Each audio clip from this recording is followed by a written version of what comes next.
The handcuffs clicked around her wrists beside pump number 4, and the whole gas station went silent. A black woman in a worn Army field jacket stood beside her dusty sedan while an officer called her uniform a lie. Why didn't she shout back? Why did she keep asking him to check one sealed folder before he ruined her name? And why did the older man in the passenger seat lower his eyes when she whispered, "Not in front of my father"? By sunset, the video would be everywhere. The department would be cornered, and one quiet truth would make every witness remember the moment they chose silence first. "Ma'am, put your hands where I can see them." Naomi Carter's fingers stopped on the fuel nozzle. The pump clicked behind her, numbers climbing under the screen. Cold October wind lifted her army jacket. In the passenger seat, Isaiah Carter turned his head. "Naomi? It's all right, Daddy. Stay in the car." Officer Brent Harlan stood near pump number 4, one hand on his belt. Behind him, Deputy Pike hovered by the patrol car, eyes moving from Naomi's jacket to the folder on her front seat. "That jacket yours?" Harlan asked. "Yes." "You served?" "I'm currently serving." A woman near the store doors slowed with a paper bag in her arms. Warm air smelled of burnt coffee. Harlan stepped closer. "Currently serving as what?" Naomi returned the nozzle to the pump. "My identification is in the folder. You can verify it. Hands first." Naomi raised both hands. "Sir," Isaiah called, pushing at the door handle with trembling fingers. "My daughter." "Keep him inside," Harlan snapped. "He's 72, Naomi said. "He has a heart condition. Please don't raise your voice at him." "Then tell him to stay put." Pike's hand twitched toward his radio, then fell. "Deputy," Naomi said, "you may check the folder." Harlan laughed once. "You don't give orders here." "I gave a request." "You gave attitude." The woman by the door lifted her phone. A man in a work shirt stopped with a coffee cup halfway to his mouth. Every pair of eyes settled on Naomi's shoulder patch, then away. Harlan reached for her wrist. Naomi did not pull back. "Before you do this, call the number in that folder." "I said turn around." "My father is watching." "Turn around." A drop of gasoline fell and darkened the concrete below. Naomi turned slowly and placed her hands on the roof of her car. The metal was cool beneath her palms, gritty with road dust. Isaiah's window lowered with a weak hum. "Naomi, why is he doing that?" "No sudden movement, sir," Pike said. Harlan took Naomi's left wrist. The cuff closed with a hard metallic click under the canopy. Someone whispered, "Oh my God." The second cuff followed. Naomi kept her eyes on the car window. She could see her father's face there, lips parted like he had forgotten the next question. "Not in front of my father," she said. Harlan leaned close enough for her to smell mint gum and rain. "You should have thought about that before playing soldier." The words landed, and nobody stepped forward. Harlan turned Naomi toward the patrol car. "My folder," she said. "We'll get to your props. It has medical information for my father." Harlan glanced at the passenger seat. The folder lay under a bar of dashboard light, stamped with Naomi's last name. "Pike," he said, "watch the old man." Isaiah pressed his palm flat to the glass. "Daddy," Naomi said. Harlan tugged her elbow. "Move." She took one step, then another. The handcuffs pulled her shoulders back, making restraint look like defiance. At the cruiser, Harlan opened the rear door. Naomi bent her head and sat inside without making him push her. Through the open door, she saw Pike reach toward the sedan, hesitate, and notice the lifted corner of the folder seal. He stared at the printed line beneath it. Then his face changed. 6:18 that morning, the motel heater clicked 3 times and went quiet. Naomi sat on the edge of the bed, tying her black boots while rain scratched at the window. Her faded army jacket hung over a chair. Across the room, Isaiah Carter tried to button his shirt with hands that no longer obeyed him. "Let me," Naomi said. "I can dress myself." "I know." She guided the button through the hole. The room smelled of soap, damp carpet, and cold coffee. Isaiah studied her face. "You got a meeting today?" "Already had it." "With important people?" "With tired people." He smiled, then lost it. "Your brother would have liked that." Naomi's hand stopped on his collar. On the table, a photograph leaned against her mug. Isaiah in a suit, Naomi in uniform, and David between them. David hated meetings, Naomi said. He hated being late more. "So do you." "Where are we going?" "Home. Brookhaven first, then Atlanta if Dr. Reed confirms the appointment." "The doctor with red glasses?" "Blue glasses." "Blue," he repeated. Naomi folded medical papers into a folder, then added the sealed envelope from Fort Meridian. Her name, Brigadier General Naomi E. Carter, was printed beneath a verification number. Isaiah touched the photograph. "You keep this in the car?" "Always." "You shouldn't carry old ghosts around." "I carry evidence that we were here." For one clear second, his eyes sharpened. "Baby girl, you never needed evidence." "We need to leave before traffic," Naomi said. By 7:04, they were on the road. Gray sky pressed low over wet pines. Isaiah slept with the photograph in his lap, one thumb covering David's shoulder. Naomi drove with both hands on the wheel. Her phone buzzed. "Dr. Samuel Reed." She tapped speaker. "Doctor." "General Carter, I'm sorry to call early." "Go ahead."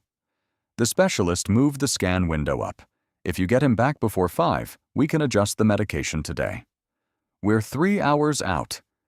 The confusion episodes are increasing. Isaiah stirred. "Who's that?" "Dr. Reed," Naomi said. "The one with red glasses?" Naomi held the wheel tighter. "Blue, Daddy." "How was he last night?" Reed asked. "He asked for David twice."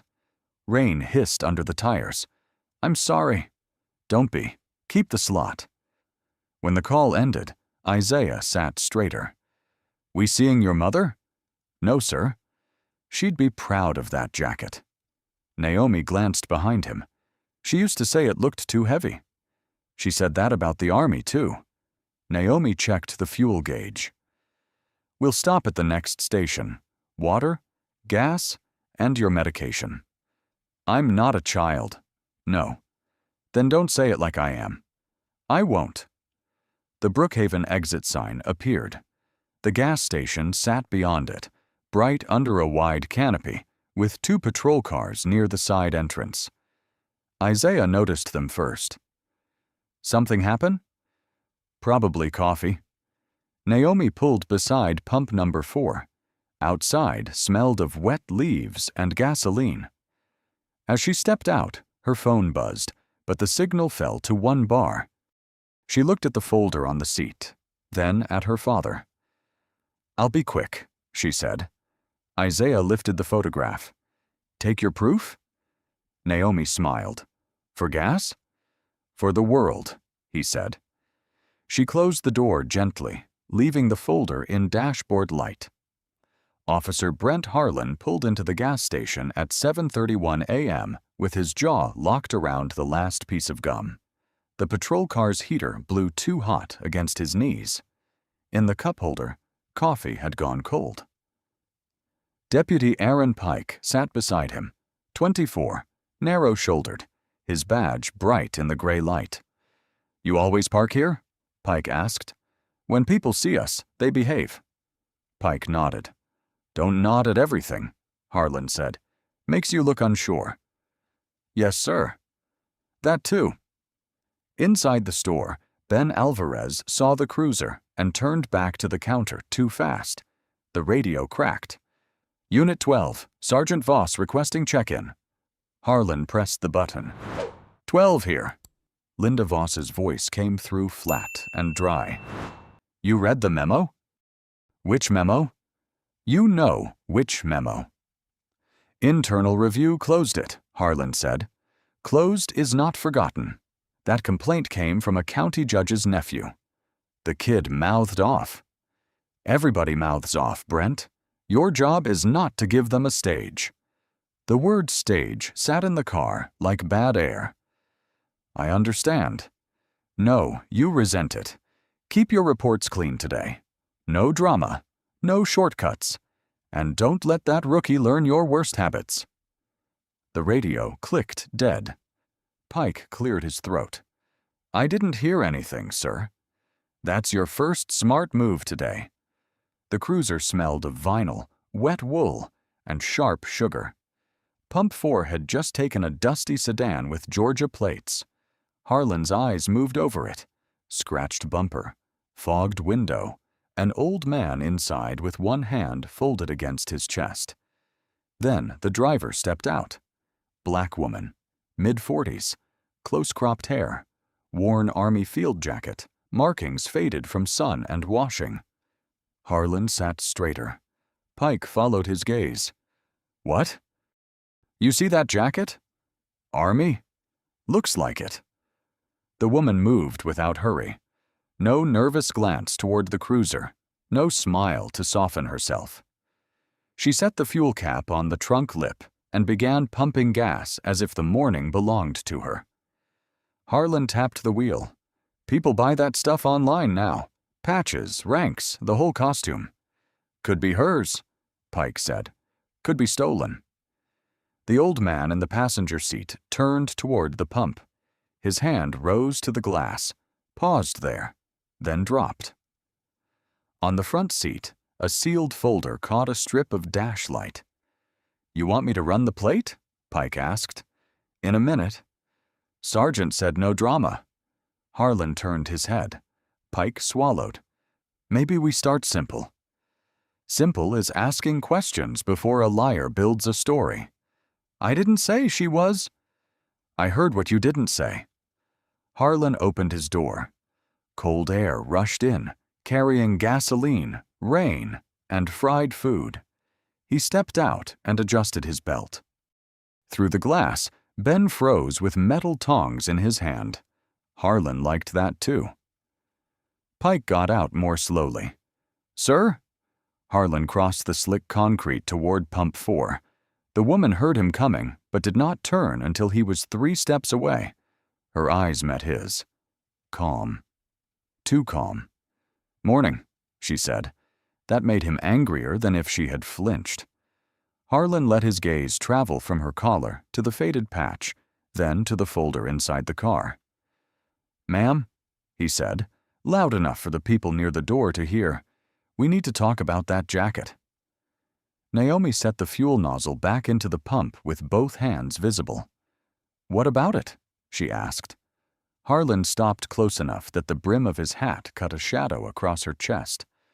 Rainwater dripped from the canopy seam behind him. You wearing it for a reason? Yes. What reason? I'm traveling with my father. My identification is in the folder on the front seat. Pike looked through the windshield. Isaiah had turned the family photograph over in his lap. Harlan did not glance at the folder. You got a name? Naomi Carter. Rank? Naomi's eyes moved once toward her father. Sir, I'd prefer to verify privately. Maya Ellis slowed by the store door, paper bag in one hand, phone in the other. Harlan raised his voice.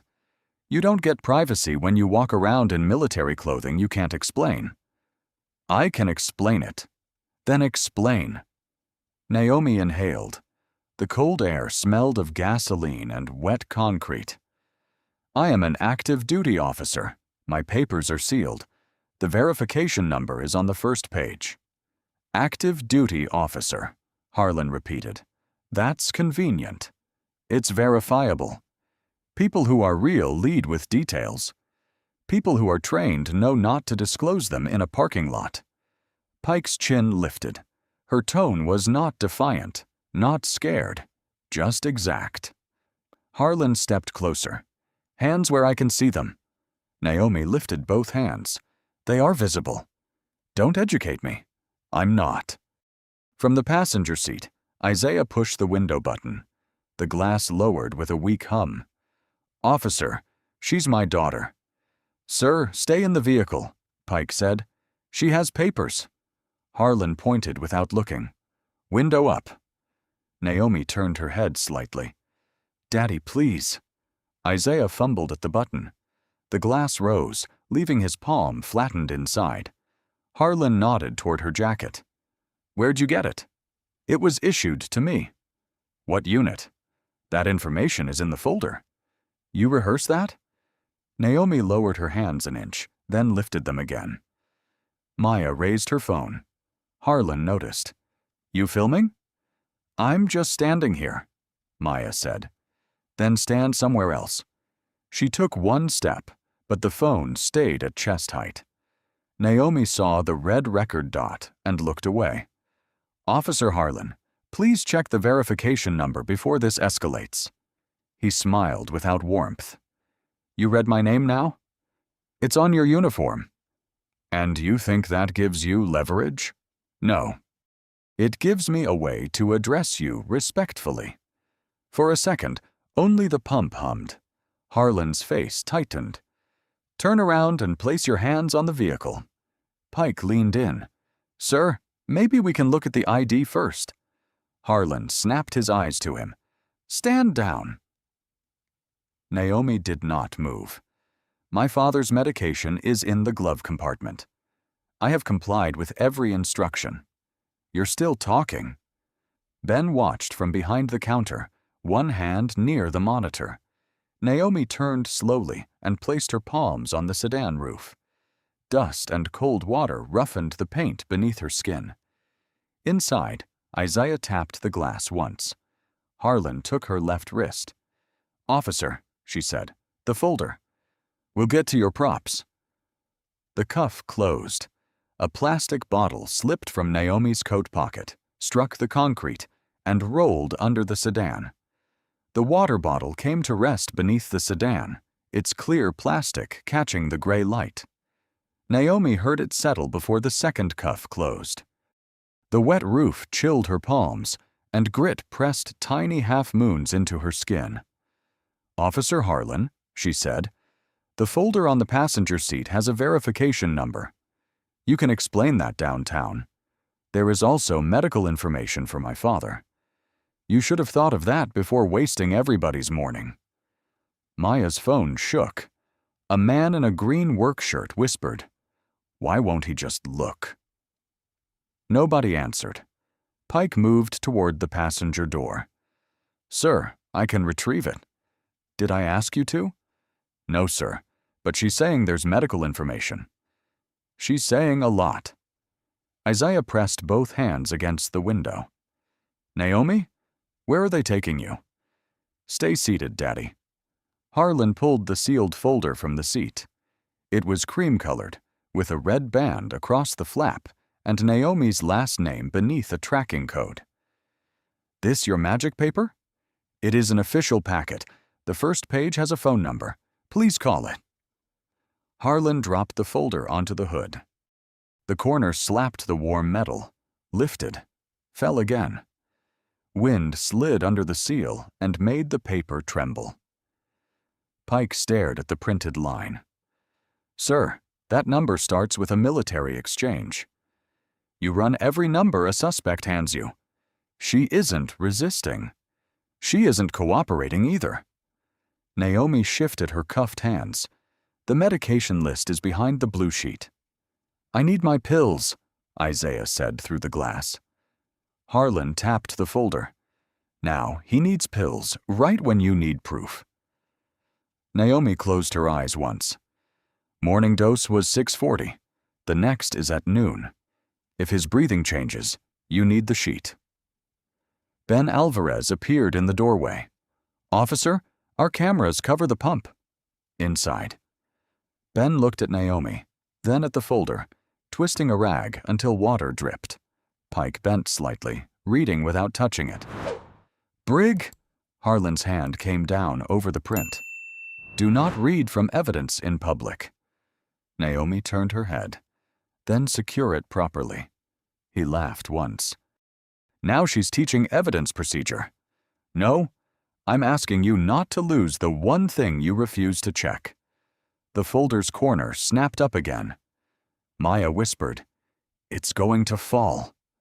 Harlan grabbed the folder, bending one corner, and shoved it under his arm. There. Naomi looked at the crease, but said nothing. Pike did. Sir, we should log that. You want to write the report? If it keeps the chain clean, yes. Isaiah knocked the family photograph onto the floorboard. He tried to reach down, but the seatbelt held him back. Naomi moved before she could stop herself. Harlan yanked her arm. Don't. My father dropped something.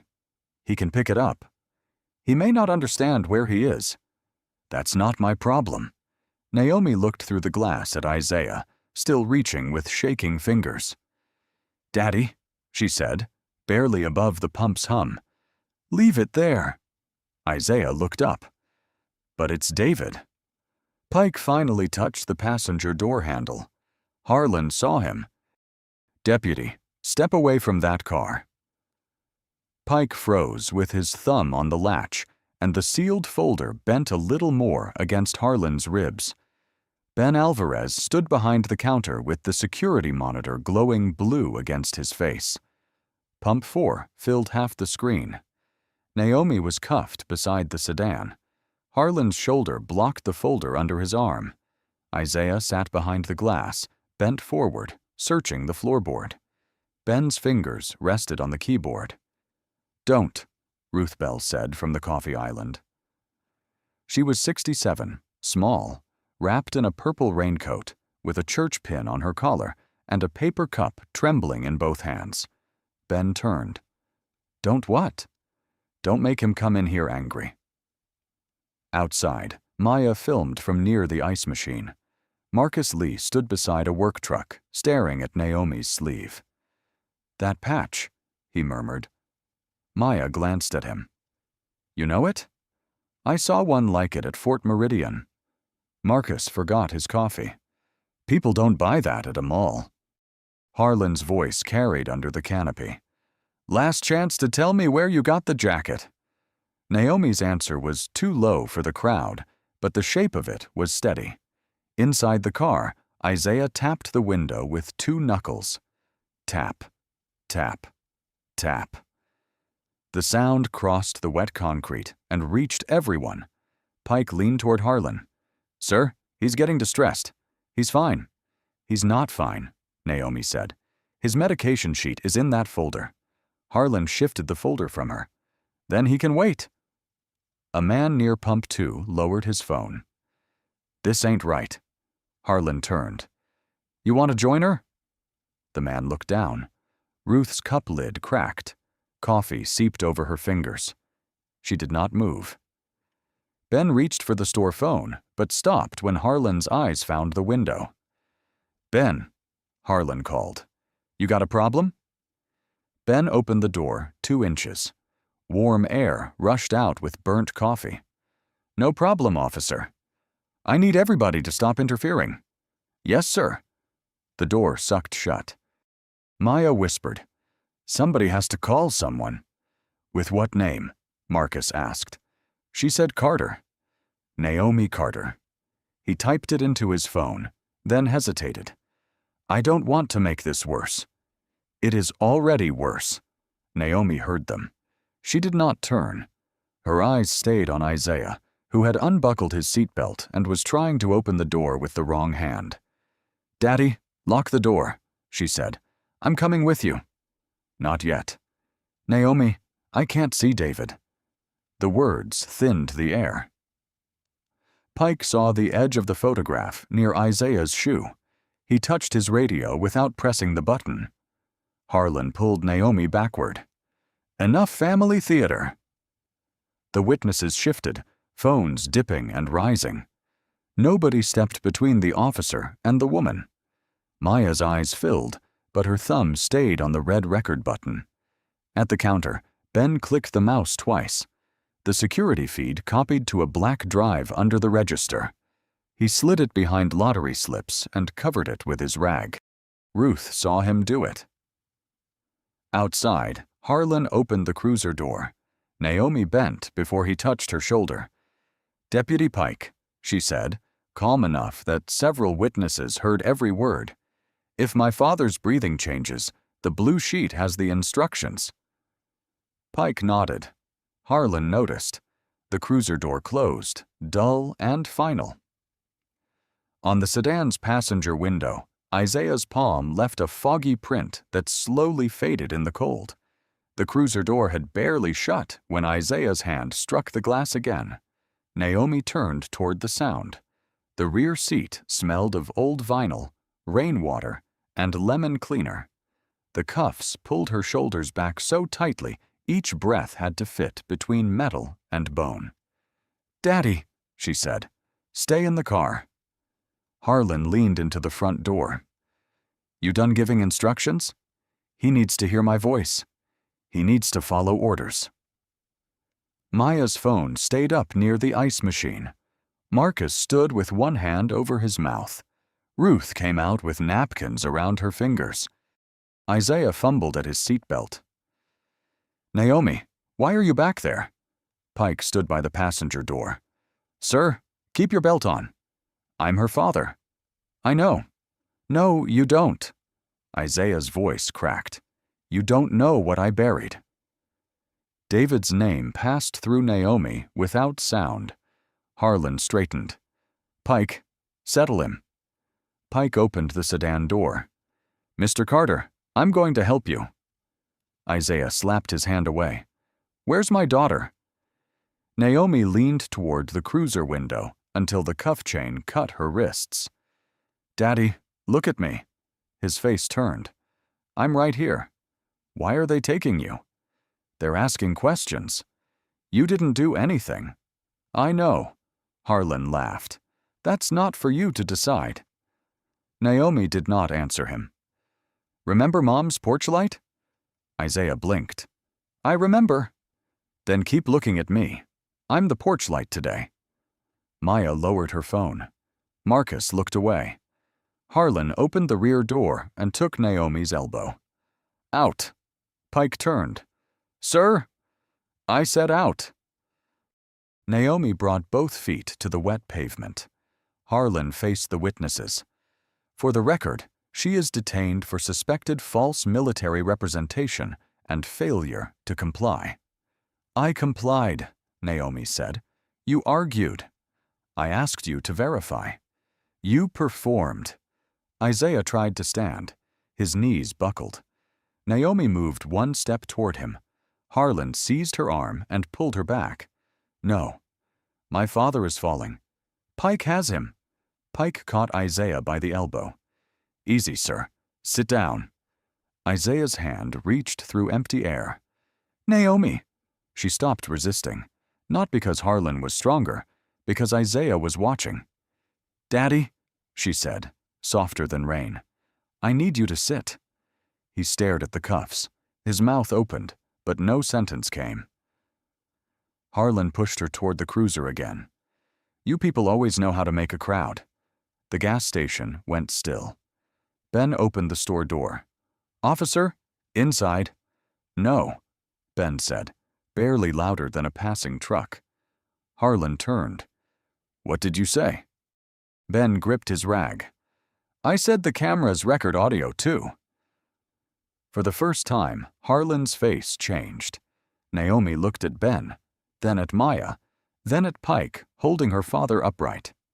"Please," she said, "not in front of my father." Harlan bent close to her ear. "You should have thought about that before playing soldier." The sentence carried farther than he meant it to. Isaiah folded around it. He lowered his eyes to the pavement, and his hand slid off Pike's sleeve. Naomi did not lift her head. She only opened her cuffed hands behind her back, empty palms facing the rain.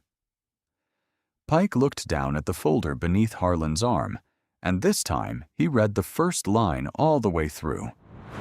The holding room door shut with a rubbery thud, leaving Naomi with the buzz of the ceiling light. A clock above the desk read 8:26 a.m. The station smelled of paper dust, wax, and microwaved eggs. Her jacket had been taken, folded wrong outside the glass. Her phone, wallet, and folder sat in a gray tray behind Calvin Moore. "Sit," Sergeant Linda Voss said. Naomi lowered herself onto the metal bench. Cold moved through her pants. Her wrists still carried the red press of the cuffs. Voss was 52. Compact, silver at the temples, her pen clipped straight to her pocket. "False military representation?" she asked. "Yes," Harlan said. "Refused answers. Directed my deputy. Created a disturbance." Naomi raised her eyes. "I gave my name and asked for verification through the folder. You can make a statement when asked. My father was left at the station. He is with Deputy Pike. He needs medication at noon. The instructions are in the blue sheet." Harlan leaned on the doorframe. "That folder's part of the act." Naomi looked to the tray. One corner of the packet was bent and darkened with road dirt.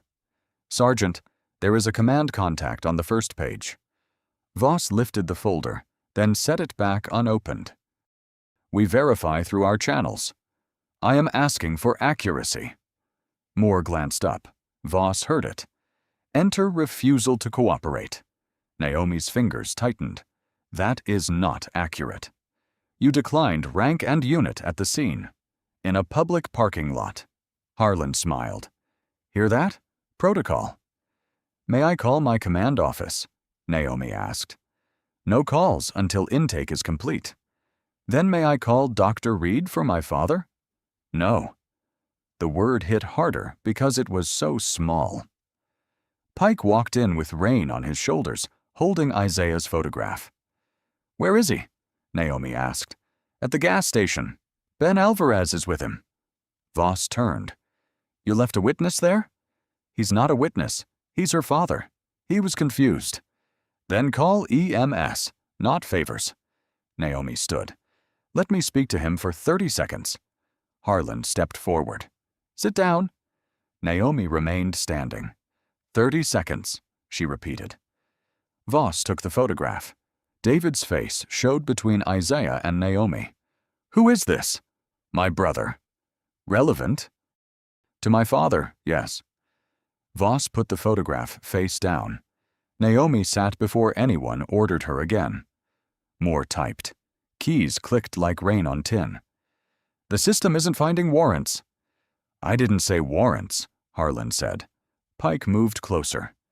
"Sergeant, I read part of the folder. It said Brigadier." Harlan cut in. "He read evidence after I told him not to." Voss looked at Pike. "Are you sure what you saw?" Pike's mouth opened, then closed. Naomi watched hesitation take a seat beside her. Voss nodded. "Holding room until we sort it out." "My father should not be alone," Naomi said. "He isn't." "You don't know that." Voss slid the folder, phone, and wallet into the locker. The metal door closed. A red tag swung from the key. Naomi stared at the tag until it stopped. Inside the room, the bench was colder, the air thinner. The strip of light beneath the door cut across the floor. Then Moore's voice came from the hall, careful and low. "Sergeant, the gas station just called." Mr. Carter walked off. Maya Ellis did not remember deciding to post the video. She remembered the cold against her thumb, Isaiah Carter's palm fading from the sedan window, and Naomi's voice saying the blue sheet had instructions. At 8:41 a.m., Maya stood beside the ice machine with her phone in both hands. The video waited under a blinking caption box. Her breath fogged the screen. "Don't," Marcus Lee said. She looked up. "You said that patch meant something." "I said I thought it did." "You also saw him cuff her." Marcus rubbed his neck. His truck idled behind him, diesel shaking wet pavement. Putting her face online could make it worse. It already got worse. Inside, Ben Alvarez pulled the black drive from behind lottery slips. On the monitor, Pump 4 replayed silently. Harlan's hand on Naomi's arm, the folder under his ribs, Pike standing too still. Ruth Bell watched from the doorway. "You saved it?" Ben nodded. "Then keep a copy somewhere he can't reach." "I don't know how." Ruth took out her phone. The cracked coffee lid had left a brown crescent on her sleeve. "My grandson does." Maya typed, deleted, then tried again. Woman cuffed at Brookhaven gas station after asking officer to verify Army papers. Her thumb hovered. A car passed, spraying water along the curb. Marcus stepped closer. If she really is military, somebody at Fort Meridian will know. "Then help me find them." Marcus studied the frozen frame. Naomi's faded patch, the corner of the folder, the way she stood without leaning. "I loaded trucks there for months," he said. "That patch was on one door." "What door?" "I don't remember." "You remember enough." He found Mr. Whitaker in his contacts, under a photo of a gray-haired man in a cap. Marcus hesitated. "Retired colonel. Mean as a locked gate. Call him." "I haven't spoken to him in 4 years." Maya hit post. The red upload line crept across the screen. 10%. 15. 21. Marcus pressed call. After 5 rings, a rough voice answered. "Lee, if this is about your cousin's truck, I told you no."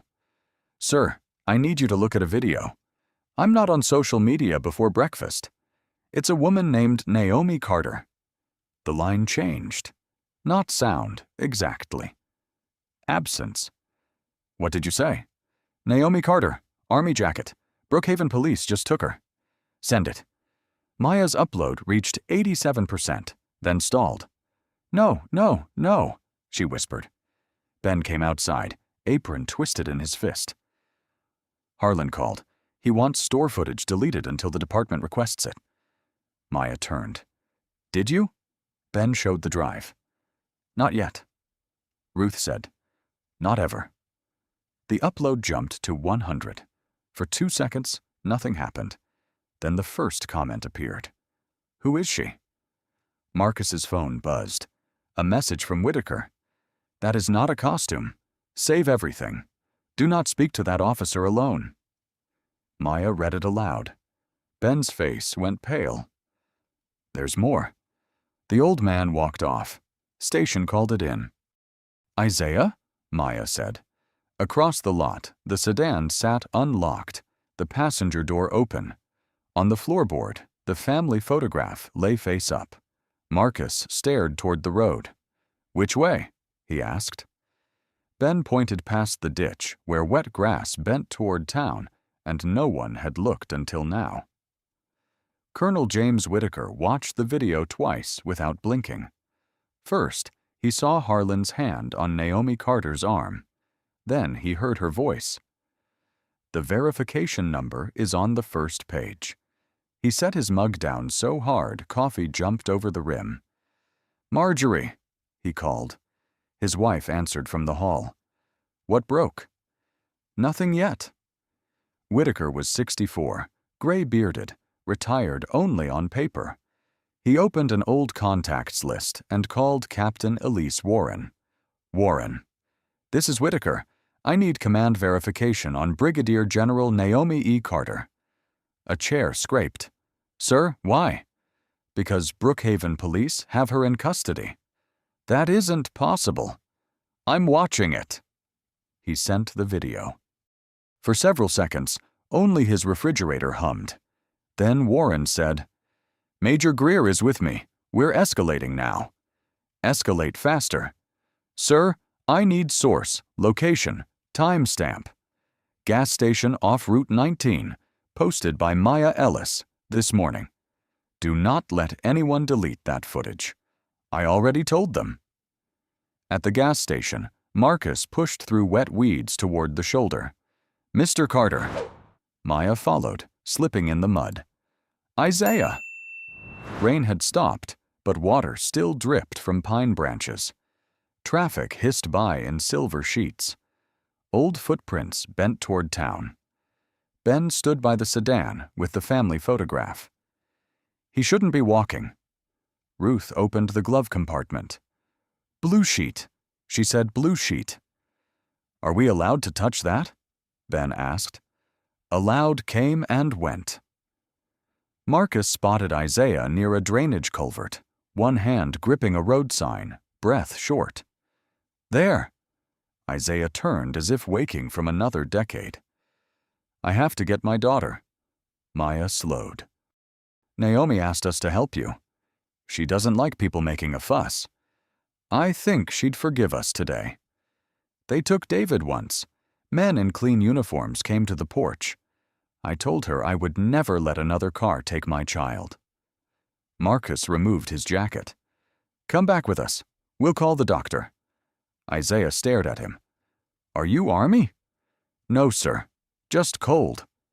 Isaiah laughed once and let Marcus place the jacket over his shoulders. At Fort Meridian, Warren entered a secure office with Major Thomas Greer. 2 monitors lit his glasses. Greer read the screen. Brookhaven is holding a brigadier general for stolen valor? Suspected false representation. Same insult with paperwork. He dialed Brookhaven station. The first call reached a desk line. Brookhaven Police, Calvin Moore said. This is Major Thomas Greer, Command Liaison. I need Sergeant Voss now. One moment. Greer covered the receiver. They put me on hold. Warren's jaw tightened. Call County Dispatch. In Brookhaven, Isaiah sat inside the store with Ruth's napkin around his hand. Maya held the blue sheet.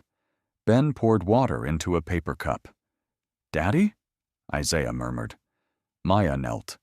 Naomi isn't here yet. He looked at the photograph. Then why is David smiling? Nobody answered. Marcus's phone buzzed. Whitaker, command is calling the station. Keep Mr. Carter safe. Keep filming if officers return. At the station, the phone on Voss's desk began ringing while Naomi sat in the windowless room, listening to every footstep pass and not stop. The ring cut off. Then it started again. The second ring did not stop until Calvin Moore answered it. Brookhaven Police.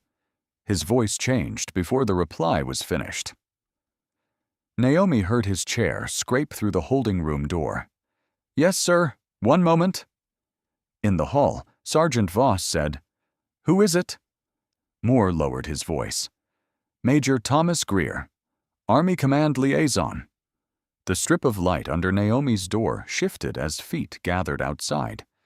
She stayed on the cold bench, wrists marked by cuffs. The room smelled of dust and disinfectant. Harlan spoke first. Anybody can say they're Army over the phone. Voss did not answer. A drawer opened, then slammed.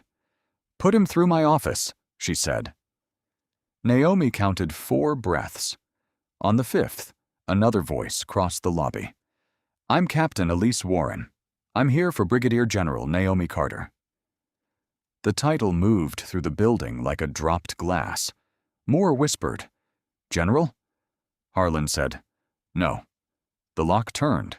Voss opened the door with Naomi's bent folder in her hand. Behind her stood Warren, rein on her coat, hair pulled tight. Major Greer stood beside her, silent. General Carter, Warren said. Naomi rose. Captain. Warren saw marks on her wrists. Ma'am, are you injured? No. Your father? Missing from the gas station. Voss cut in. He walked off. We have units checking. When? At 8:50, Moore said. You knew before command arrived. We were handling it, Voss said. Naomi held out one hand. My phone. Harlan stepped forward. She's still under. Greer turned to him. Finish that carefully. The lobby went quiet. Voss opened the property locker. She returned the phone, wallet, and folder. The packet's corner was creased and stained with road grit. Naomi ran her thumb over the bend. Pike stood near the desk with his cap in both hands. "I saw the first line," Harlan snapped. "Deputy." Pike swallowed. "I saw Brigadier General. I should have said it louder." Naomi looked at him. "You should have opened the door for my father." His face lost color. Moore handed her the photograph of David. Naomi took it. Her phone vibrated. Unknown number. Video call. Maya's face shook on the screen. "Ma'am, we found him. He's breathing hard, but he's sitting." Naomi's shoulders lowered half an inch. "Put him on." The view turned. Isaiah sat under Ruth's purple raincoat. "Daddy." Isaiah blinked. "Naomi?" "I'm coming." "Did I do wrong?" "No." "Did they take David too?" Naomi pressed the photo to her chest. "No, Daddy. David is with me." Voss cleared her throat. "General Carter, this appears to be a serious procedural misunderstanding." Naomi slid the bent folder under her arm. "No. A misunderstanding is when two people lack information. You had it." Harlan opened his mouth. Naomi turned to him. "Not now." 2 words. He stopped. Warren stepped toward the exit. "We have a vehicle outside." At the door, Naomi paused and looked back at Voss. "Preserve every recording.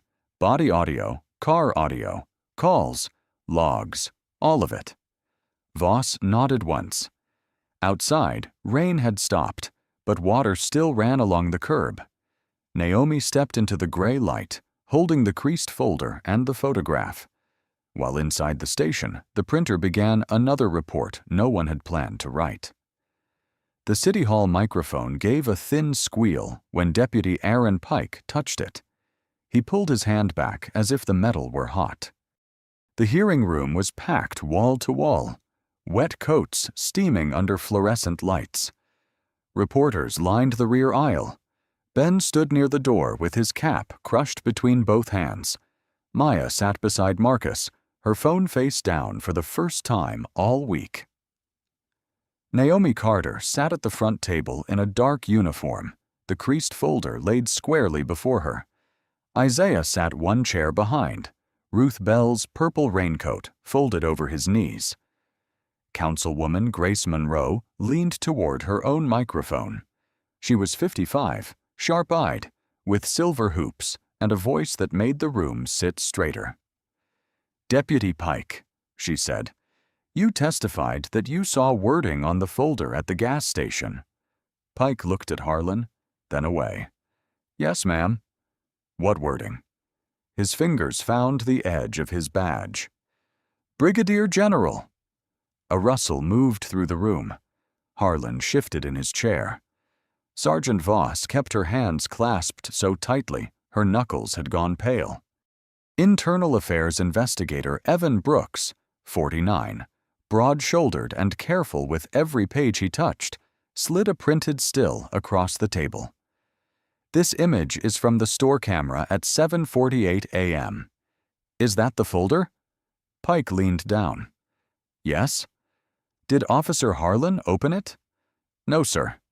"Did Sergeant Voss open it before entering refusal to cooperate?" Pike's voice dropped. "No." Brooks turned a page. Paper scraped loud in the room. "Why didn't you intervene?" Pike rubbed the badge with his thumb until the metal clicked against the table. "Because I was new. Because he was my training officer. Because I told myself somebody else would fix it." No one spoke. Isaiah's breathing rasped softly behind Naomi. She reached back without looking, and he placed 2 fingers in her palm. Monroe turned to Ben. "Mr. Alvarez, you preserved the security footage." Ben walked to the microphone. The floorboards creaked under him. "Yes." "Were you ordered to delete it?" "Harlan called and said to hold it until the department requested it." "Is that what he said?" Ben looked at Naomi. "He said delete the extra angles if I didn't want trouble." Harlan stood. "That's a lie." Brooks did not raise his voice. Sit down, Officer Harlan. I will not sit here while… Naomi looked up, not sharply, not with anger, just enough. Harlan sat. Maya was called next. She was 29, hair pinned crooked from the rain, lips pressed hard before every answer. She described the water bottle rolling under the car, the old man tapping the glass, the way Naomi kept asking for the blue sheet. Why did you post the video? Monroe asked. Maya swallowed. Because everyone was watching, and watching wasn't helping. That sentence stayed in the room. Voss took the microphone after her. The sergeant's voice had lost its dry edge. I relied on my officer's field assessment. Brooks slid another page forward. You had the folder. I had it, yes. You chose not to open it. I chose to control the intake. Naomi finally spoke. You controlled the room, not the truth. Voss stared at the table. Monroe nodded toward Naomi. General Carter, you may make a statement. Naomi stood slowly. Her chair legs whispered against the floor. She did not touch the microphone at first. I am not here because an officer made a mistake, she said. Mistakes ask to be corrected. This was corrected at every step and refused at every step. Isaiah lowered his head. My father needed care. My documents needed verification. Witnesses needed permission to be believed. None of those things required power. They required patience. She looked at Pike, then Ben, then Maya. When a procedure removes dignity from a person, it becomes something else. The microphone trembled slightly under her hand. I do not want revenge. I want the next person at Pump 4 to be checked before they are judged. Behind her, Pike placed his badge flat on the table. The sound was small. Everyone heard it. The first screen lit up with Pump 4 frozen in rain-gray light. Investigator Brooks dimmed the room until the monitors became the only brightness. Voss kept her back straight. Harlan leaned from the table as if distance could edit what cameras had saved. Naomi stood near the door with the creased folder under her arm. Warren had taken Isaiah for coffee after he asked why everyone kept saying David's name. Brooks clicked the remote. Store exterior, 744. On the screen, Naomi placed her hands on the sedan roof. Maya's phone audio filled the room. Turn around. My father is watching. Turn around. Voss lowered her eyes. Dash audio, Brooks said. Static hissed. Harlan's voice came through clearly. We got a possible fake soldier at Pump 4. She's already performing. Pike's voice followed. She said there's ID. She said a lot. The next clip showed the folder on the hood. Wind lifted the corner. Brooks paused. Deputy Pike, read the enlargement. Pike stood at the end of the table. Brigadier General Naomi E. Carter. Active duty verification enclosed. Harlan's chair squeaked. That zoom is not what I saw. You covered the line, Pike said. Naomi touched the bent corner of the same folder. Brooks started the patrol car audio again. Harlan's voice returned. You should have thought about that before playing soldier.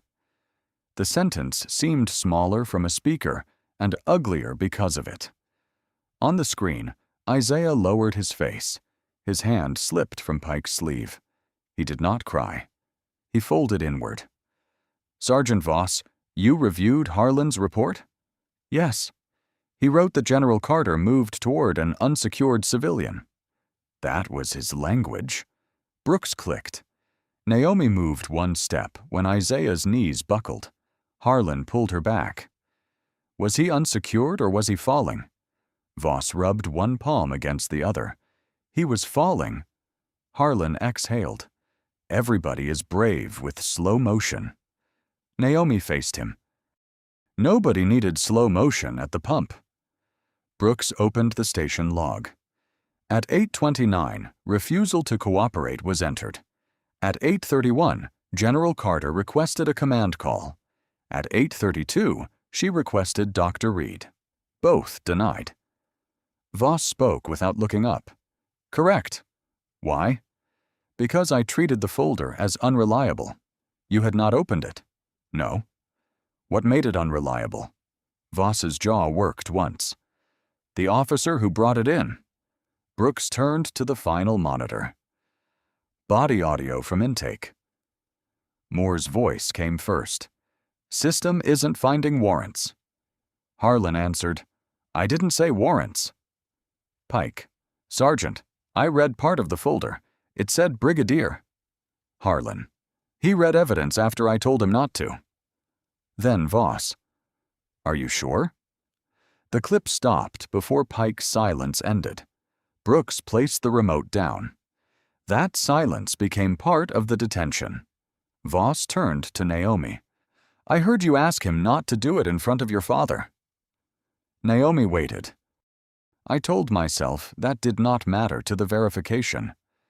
It mattered to him, Naomi said. Brooks laid his report beside the still image. This is record. Captain Warren stepped in with Isaiah. He looked at the frozen image of himself on the screen. Naomi, he said quietly, why am I looking down? The new procedure card was smaller than Naomi expected. It hung beside the roll call room door in a clear plastic sleeve. 1 page, black letters. Dignity First sat across the top. Naomi stood at the back with Isaiah beside her. He held a paper cup in both hands and watched officers file in, unsure which faces had seen the video and which had only heard whispers. Sergeant Voss entered last. Her uniform was pressed, but her face looked unprotected. Councilwoman Monroe tapped the table. This is not a ceremony. Officer Harlan was not there. His leave had become a termination recommendation. Voss had been removed from command. Pike sat in the second row, hands around a pen he never used. Naomi read the card again. Verification before detention. Medical needs secured before transport. Preservation of recordings. Supervisor review when military status is claimed. Witnesses documented, not intimidated. Major Greer leaned toward her. They wanted to call it the Carter Protocol. I don't want my name on a wall where someone else has to be afraid first. Isaiah touched her sleeve. Is that your rule? No, Daddy. It's everyone's. Monroe faced the officers. Read it aloud. Voss lifted her head. All of it? All of it. The room smelled of paper, wool, and coffee. An officer began. Verification before detention. The next officer continued. Medical needs secured before transport. The words moved around the room, uneven at first, then clearer. When it reached Pike, his voice caught. Witnesses documented, not intimidated. He looked up at Ben Alvarez. Ben did not smile. He nodded once. Voss received the final line. Her fingers tightened on the page. Procedure without dignity becomes force. No one corrected her. After roll call, Naomi walked to the hallway where the card was posted. The sleeve reflected overhead light. Voss approached slowly. General Carter. Naomi waited. I'm not asking forgiveness. That is good. I should have opened the folder. Yes. I should have called the doctor. Yes. I should have believed the risk was mine to slow down, not yours to survive. Naomi looked toward Isaiah, showing Ruth Bell how to fold a paper cup. Then teach that to the next sergeant before they learn it from a hearing. Voss nodded, and for once the movement had no defense inside it. Pike came next. Ma'am, I start over with another field trainer Monday. Then start over. I froze. I know. I keep hearing him say it, playing soldier. Naomi's gaze moved to the card. Hear the line you read instead. Pike swallowed. Witnesses documented, not intimidated. Again. Witnesses documented, not intimidated. She stepped aside so he could see the page. Maya raised her phone but did not record. Marcus kept his hands in his pockets. Ben placed a drive into Brooks's evidence bag for the final time. Isaiah called softly. "Naomi?" She turned. He pointed at the door. "Number 4? We'll go there soon." He considered that. "Does it still work?" "Yes." "Then we should not leave it broken." Naomi looked back at the card. Outside, rain began again, soft against the windows, tapping the glass like a reminder that rules were only paper until someone chose to stand under them. At 5:12 p.m., pump number 4 clicked off by itself. Naomi stood beside the sedan and watched the handle settle in its cradle. The same canopy lights hummed overhead, but the station looked different now. A small metal plaque had been fixed to the post beside the pump, no larger than a postcard. Dignity First began here. Isaiah read it slowly, lips moving over every word. His left hand rested on Naomi's shoulder, light but steady.